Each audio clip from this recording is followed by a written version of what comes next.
Hello students, आज हम लोग मेटल्स एंड नॉन मेटल्स का पार्ट 2 करने वाले हैं। पार्ट 1 में हम लोग मेटल्स एंड नॉन मेटल्स के फिजिकल प्रॉपर्टी को डिस्कस किया था मैं डिटेल में। मेटल्स के कौन कौन से फिजिकल प्रॉपर्टीज हैं, नॉन मेटल्स के कौन कौन फिजिकल प्रॉपर्टीज हैं, फिर एक्सेप्शनल केसेस को भी मैंने डील किया था। आई थिंक कि आप लोग भली भांति उसको समझ गए होंगे और अपने फेयर नोटबुक में नोट करके उससे रिलेटेड क्वेश्चंस बनाए होंगे। आज हम लोग chemical properties of metals and non metals से स्टार्ट कर रहे हैं।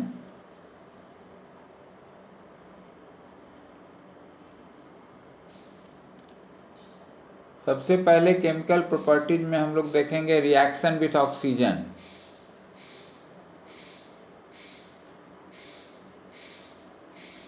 अब मेटल्स के लिए पहले हम देखेंगे कि मेटल्स का क्या रिएक्शन होता है ऑक्सीजन के साथ। आप क्लास 7 में पढ़े थे एक chapter physical and chemical changes, आपको याद होगा, नहीं तो आप रिकॉल करें, जिसमें एक एक्टिविटी थी मैग्नीशियम रिबन को जलाने वाला। मैग्नीशियम रिबन को जब आप जलाते हैं, मैग्नीशियम क्या है, एक मेटल है, जब आप जलाते हैं उसको तो ऑक्सीजन से कंबाइन करके बना लेता है मैग्नीशियम ऑक्साइड। वो ऑक्साइड हो गया मेटल का, फिर हम उसको डिजॉल्व करते हैं वाटर में तो बन जाता है मैग्नीशियम हाइड्रोक्साइड। और फिर उसकी जांच करते हैं हम लोग केमिकल नेचर के लिए। आप जानते ही हैं कि कोई भी चीज़ या सब्सटेंस वो अगर एसिडिक है या बेसिक है, इसकी जांच हम लोग एसिड बेस इंडिकेटर से करते हैं, जिसमें सबसे कॉमन है लिटमस पेपर। तो बारी बारी से हम लोग ब्लू और लिटमस से जांचते हैं तो पाते हैं कि रेड लिटमस ब्लू हो जाता है और ये बताता है कि मैग्नीशियम हाइड्रोक्साइड का नेचर क्या है, बेसिक है। तो मैग्नीशियम ऑक्साइड भी बेसिक हुआ, तो वहाँ से भी हमने कंक्लूजन ड्रॉ किया कर सकते हैं कि oxides of metals are basic in nature. Oxides of metals are basic in nature. तो metals react oxygen to form metallic oxide and these are basic in nature. समझिए इस बात को कि ऑक्सीजन से जब मेटल रिएक्ट करेगा तो वो ऑक्साइड बनाएगा और उसका नेचर क्या होगा, बेसिक होगा। एनसीईआरटी में जो एक्टिविटी दिया हुआ है उसमें आयरन के रस्ट को, रस्टिंग ऑफ आयरन का टेस्ट किया दिया, वो हम लोग बाद में एक्टिविटी को देखेंगे।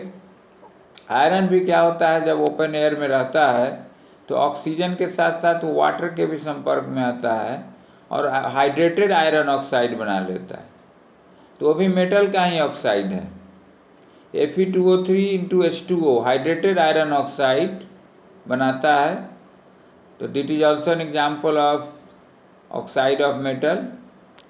इसके बाद एक्चुअली ये सब जो रिएक्टिव मेटल्स हैं ये ऑक्सीजन से रिएक्ट करते हैं। ऑक्सीजन से जो मेटल का रिएक्शन है, आप ऊपर के क्लास में पढ़ेंगे, वो डिफरेंटली है। ऐसा नहीं है कि सभी मेटल्स एक समान रूप से ऑक्सीजन से रिएक्ट करते हैं। जैसे कॉपर है, कॉपर लिस्ट रिएक्टिव मेटल में आता है, लेकिन अगर कॉपर के बर्तन को काफ़ी दिनों तक छोड़ दिया जाए मॉइस्ट एयर में तो वो फिर क्या होता है कि उसके ऊपर एक डल ग्रीन कोटिंग डेवलप हो जाता है। उसकी चमक जो है कॉपर की वो समाप्त हो जाती है due to that dull green coating. और ये डल ग्रीन कोटिंग क्या है, it is a mixture of copper hydroxide and copper carbonate. तो when copper is left in moist air for a long time, it also react with the water, oxygen and carbon dioxide present in the air to form the mixture of copper hydroxide and copper carbonate, and due to which the vessel have a dull green coating over it. अब NCERT में जो दिया हुआ है testing the nature of rust. Rust क्या है, hydrated iron oxide है, तो उसके नेचर को हम टेस्ट करके जान सकते हैं कि ऑक्साइड ऑफ मेटल क्या है, बेसिक है या एसिडिक है। तो उसके लिए हम लोग क्या कर सकते हैं कि एक स्पूनफुल ऑफ रस्ट को कहीं से भी, कोई रस्ट रॉड में या कहीं लगा हुआ है, वहाँ से आप उसको सैंड पेपर से रब करके आप वहाँ से रॉड ये रस्ट निकाल लीजिए। और उसको रस्ट आपका soluble in water, sparingly soluble in water होगा। ऐसा नहीं कि वो चीनी की तरह सॉल्यूशन में घुल जाएगा, वो सस्पेंशन फॉर्म में घुलेगा। उसको आप घुलाइए बीकर में या टेस्ट ट्यूब में, आप देखेंगे कि वो rust remain suspended in water, पूरा का पूरा रस्ट घुलेगा नहीं, पानी में तैरता नजर आएगा। फिर आप उसको सेक कर देंगे, और चाहे तो it's better to filter it.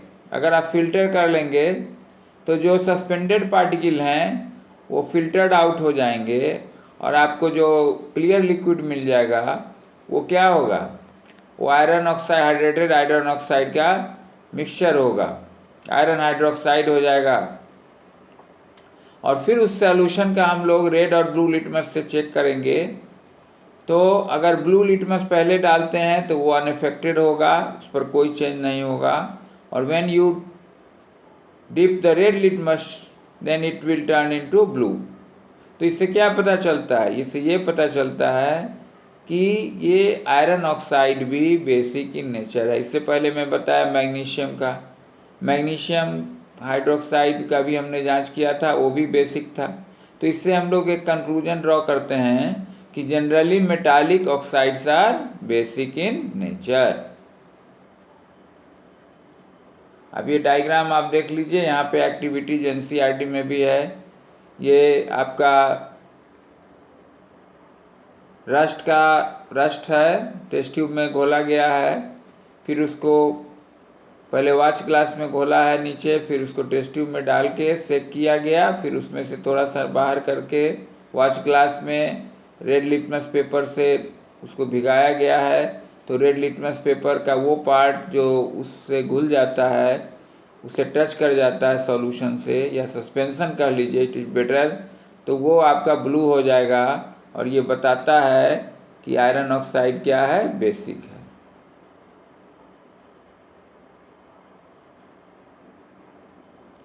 अब हम लोग नॉन मेटल्स के लिए बात कर लेते हैं कि मेटल्स का तो हमने देख लिया कि मेटल्स के जो ऑक्साइड हैं वो क्या होते हैं, बेसिक होते हैं। अब नॉन मेटल्स का क्या है ऑक्सीजन के साथ रिएक्शन। तो generally non metals produce oxides when reacted with oxygen. जैसे आपका सल्फर है, अभी इसमें सल्फर का एग्जाम्पल दिया हुआ एनसीईआरटी में जो हम लोग डिस्कस करेंगे। और भी आप देख सकते हैं, जैसे कार्बन बहुत कॉमन है, चारकोल को अगर आप जलाएंगे तो जलेगा, that is a form of carbon, और वो बना देगा कार्बन डाइऑक्साइड। तो ये क्या हुआ, ऑक्साइड ऑफ नॉन मेटल हुआ। सल्फर को अगर आप जलाएंगे तो वो बन जाएगा सल्फर डाइऑक्साइड, तो क्या हुआ, वो भी ऑक्साइड ऑफ नॉन मेटल हुआ। लेकिन इनके जो ऑक्साइड का नेचर होता है वो एसिडिक होता है। मेटल में हमने देखा कि उनका ऑक्साइड क्या होता है, बेसिक होता है, लेकिन नॉन मेटल का जो ऑक्साइड होगा वो होगा एसिडिक। और इसके लिए हम लोग इसको टेस्ट करेंगे एक्टिविटी के माध्यम से। हम लोग कैसे टेस्ट करेंगे, तो take a small amount of powder sulphur in a refrigerated spoon and then heat it. एक स्पून आता है स्पेशल टाइप का जिसको डिफ्लेजरेटिंग स्पून बोलते हैं, उसमें हम थोड़ा सा सल्फर ले लेंगे जो पाउडर के रूप में आता है, और उसको गर्म करना शुरू करेंगे। जब गर्म करने के बाद क्या होगा, वो सल्फर जलने लगेगा। तो as soon as sulphur start burning, जैसे सल्फर जलने लगेगा तो उससे फ्यूम निकलने लगेगा, और फ्यूम क्या होगा, सल्फर डाइऑक्साइड क्या होगा। तो then we introduce the spoon into a gas jar और ग्लास टम्बलर। लेबोरेटरी के अंदर गैस जार होता है स्टूडेंट्स, आप देखें, और अगर सपोज ग्लास जार अवेलेबल नहीं है तो हम लोग ग्लास टम्बलर में भी उसको डाल सकते हैं। फिर कवर द गैस जार और टम्बलर विथ ए लीड, फिर उसको हम लोग ढक देंगे। जब सफिशिएंट फ्यूम्स उसमें इकट्ठा हो जाएगा तो उसको हम लोग ढक देंगे, to ensure that the gas produce does not escape. वो सल्फर डाइऑक्साइड जो उसमें भर गया है वो बाहर जाए। इसके बाद हम लोग क्या करेंगे, after some time remove the spoon, वो हम जो रिफ्लेक्टिंग स्पून उसको बाहर कर देंगे, and a small quantity of water into the tumbler, और उसमें थोड़ा सा पानी डालेंगे, and quickly replace the lid, पानी डालेंगे तुरंत उसको ढक देंगे, नहीं तो फिर सल्फर डाइऑक्साइड निकल जाएगा। सेक द टम्बलर वेल, अगर गैस जार लिए हैं तो गैस जार को, अदरवाइज टम्बलर है तो टम्बलर को अच्छी तरीक़ा से हिलाएंगे, और फिर उस जो सॉल्यूशन तैयार हो गया आपका, उसको आप टेस्ट करेंगे रेड और ब्लू लिटमस पेपर। तो आप पाएंगे कि इसमें रेड लिटमस पेपर पर कोई इफेक्ट नहीं होगा, जबकि ब्लू लिटमस क्या हो जाएगा, रेड हो जाएगा, and it shows that the sulphur dioxide is basic in nature. तो sulphur is an example of non metal. So what conclusion we can draw, इससे हम लोग को एक कंक्लूजन, ये निष्कर्ष निकलता है कि oxides of non metal are acidic in nature. अब आप देखिए, आप यहाँ रिएक्शन देखिए, जब सल्फर को हम लोग जलाते हैं ऑक्सीजन में तो क्या बना, सल्फर डाइऑक्साइड गैस बना, और जब सल्फर डाइऑक्साइड को वाटर में डिजॉल्व करते हैं तो वो सल्फ्यूरस एसिड बनता है, जिसका फॉर्मूला है H2SO3। एक होता है, आप पढ़ते होंगे स्ट्रॉन्ग एसिड में सल्फ्यूरिक एसिड, जिसका फॉर्मूला होता है H2SO4, लेकिन यहाँ पे क्या बन रहा है, सल्फ्यूरस एसिड। और सल्फ्यूरिक एसिड क्या कर रहा है, ब्लू लिटमस को रेड कर दे रहा है। तो ये आपका केमिकल इक्वेशन हो गया। पहला इक्वेशन होगा sulphur plus oxygen, sulphur dioxide, आप चाहें तो नोटबुक में नोट कर सकते हैं। सल्फर प्लस ऑक्सीजन क्या बनेगा, सल्फर डाइऑक्साइड। केमिकल ये रिएक्शन हो गया, इक्वेशन में लिखेंगे H + O2 SO2, और नेक्स्ट स्टेप में अब लिखेंगे sulphur dioxide plus water sulphurous acid, SO3 + H2O H2SO3। अब यहाँ पे आप देख लीजिए, यही डायग्राम है आपका। पहले डायग्राम में आप देख सकते हैं डिफ्रेटिंग स्पून गैस जार के अंदर है, लेफ्ट हैंड साइड में आप डिफ्लेटिंग स्पून देख रहे हैं। और इन केस अगर आपको डिफ्लेटिंग स्पून नहीं भी मिलता है तो आप ये जो मेडिसिन वगैरह का जो बोतल आता है उसके कैप का, हम लोग मेटल का अगर कैप हो तो उसको यूज कर सकते हैं, इस तरह से तार से बांध करके जो आपको दिखाया गया है, इस तरह से भी हम लोग बना सकते हैं डिफ्लेटिंग स्पून। और उसकी खासियत क्या है कि उसमें लॉन्ग हैंडल होगा कि आसानी से वो आप जब जलाएंगे तो उस आपके हाथ से वो गर्म ना हो और आसानी से वो अंदर चला जाए। फिर आप देख रहे हैं कि वो नेक्स्ट डायग्राम में उसको वो गैस जार से जो लिक्विड है उसको निकाला जा रहा है वॉच ग्लास में, और फिर उसको बारी बारी से टेस्ट किया जा रहा है लिटमस पेपर के माध्यम से। तो इस तरह से आप देख सकते हैं कि नॉन मेटल्स के जो ऑक्साइड हैं वो एसिडिक हैं। अब हम लोग पढ़ेंगे रिएक्शन विथ वाटर। वाटर के साथ क्या रिएक्शन है, तो मेटल में देख लेंगे कि some metals react vigorously with water like in case of sodium. कुछ मेटल्स, सब मेटल्स का अलग अलग रिएक्शन होगा वाटर के साथ, जनरल नहीं है कि सब एक ही तरह से करेगा। कुछ वाइग्रस रिएक्शन होगा, जैसे सोडियम पोटासियम, ये लोग का वाइग्रस रिएक्शन होता है वाटर में। जैसे आप सोडियम को वाटर में रखेंगे, ये सोडियम हाइड्रोक्साइड बनाता है और हाइड्रोजन गैस लिबरेट करता है, और a large amount of heat is produce during the reaction. और उसी हीट के कारण जो हाइड्रोजन गैस है वो जलने लगता है, तो आपको दिखेगा कि सोडियम जल रहा है। तो ये भी एक्टिविटी करना है, एनसीईआरटी में दिया हुआ है, और इसको क्लास में टीचर्स कराते भी हैं, मैं भी करवाता रहा हूँ। जब आप आएंगे तो आपको करवाया जाएगा। कुछ मेटल्स हैं जो, इसलिए इससे पहले मैं बता दूं कि सोडियम और पोटेशियम, इनको केरोसिन में रखा जाता है, स्टोर किया जाता है, क्योंकि ये वाटर में स्टोर, एयर में भी ये रिएक्ट कर जाते हैं रूम टेम्परेचर पर, तो एयर में भी नहीं रख सकते, सोडियम ऑक्साइड बन जाएगा। वाटर में रखेंगे तो फिर क्या हो जाएगा, वायलेंट रिएक्शन हो जाएगा, तो इनको केरोसिन में स्टोर किया जाता है। It is very important to know. लेकिन कुछ मेटल्स हैं जो स्लो रिएक्शन करते हैं, जैसे आप आयरन के केस में देख रहे हैं कि आयरन स्लो रिएक्शन करता है। जो रस्ट का फॉर्मेशन होता है उसमें आयरन और वाटर दोनों का रिएक्शन होता है। अब नॉन मेटल में देख लीजिए, most non metal do not react with water, but there are some non metal which are quite reactive in air like phosphorus. Generally जो नॉन मेटल हैं, जैसे कार्बन हो गया, चारकोल हो गया, कोल हो, सल्फर हो, ये सब वाटर में रिएक्ट नहीं करते।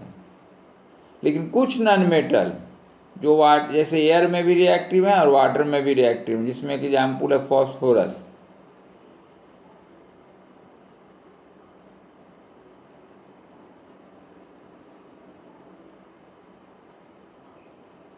फॉस्फोरस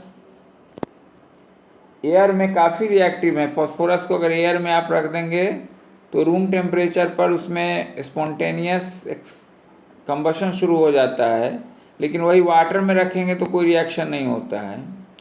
तो इसलिए उसको हम लोग वाटर में प्रिजर्व करते हैं। किसको? फॉस्फोरस को। तो इस तरह से हम लोगों ने देखा कि मेटल्स और नॉन मेटल्स की केमिकल प्रॉपर्टीज में आज हम लोगों ने पढ़ा है रिएक्शन विथ एयर। मैं एक बार आपको रिवाइज करा दूं। Metal react with oxygen to form their oxide which are basic in nature.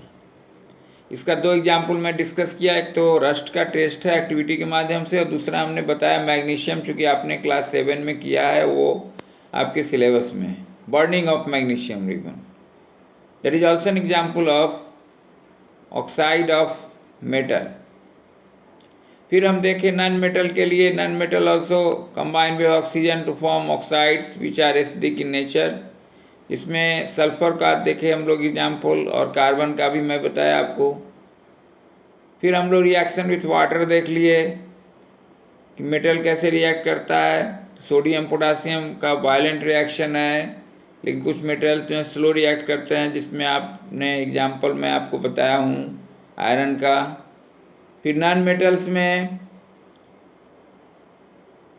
Generally ये रिएक्ट नहीं करते हैं वाटर के साथ।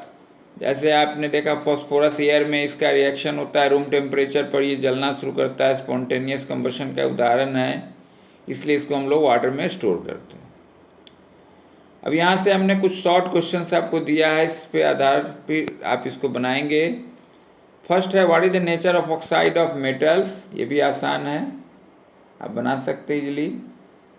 What happens when sulphur Burns in air. क्या होता है जब सल्फर को हम लोग एयर में बर्न करते हैं, तो सल्फर ऑक्सीजन से कंबाइन करता है, आप बता सकते हैं।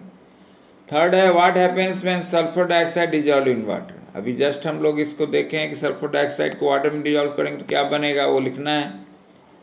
अब बेटर होगा कि उसके साथ साथ आप वो केमिकल इक्वेशन को भी लिख दें। नेक्स्ट है why sodium stored in kerosene. Sodium को केरोसिन में क्यों रखा जाता है, क्यों नहीं एयर में सीधे रखते हैं, क्यों नहीं वाटर में रखते हैं, आपको लिखना पड़ेगा। और नेक्स्ट है कि what happens when A copper vessel is left open in moist air for a long time. ये कॉपर का बर्तन जब लंबे समय तक हम लोग यूज में लाते हैं, और वो मॉइस्चर तो एयर में रहता ही, आप जानते ही हैं, तो धीरे धीरे उसके ऊपर एक डल कोटिंग डेवलप हो जाता है। उसका जो नेचुरल लस्टर है, चमक है कॉपर का, वो समाप्त हो जाता है। तो वो ऐसा क्यों होता है वो हम लोग डिस्कस किए हैं, और उसको आप लिख देंगे उसमें केमिकल इक्वेशन के साथ। तो नेक्स्ट स्लाइड में हम लोग मेटल एंड नॉन मेटल का पार्ट 3 डिस्कस करेंगे। जो केमिकल प्रॉपर्टी बच गया है वो देख लेंगे, और उसके आगे और भी जो पार्ट बचा हुआ है, डिस्प्लेसमेंट रिएक्शन और usages of metals and non metals in our everyday life, ये आपको बताया जाएगा थर्ड पार्ट में। Thank you.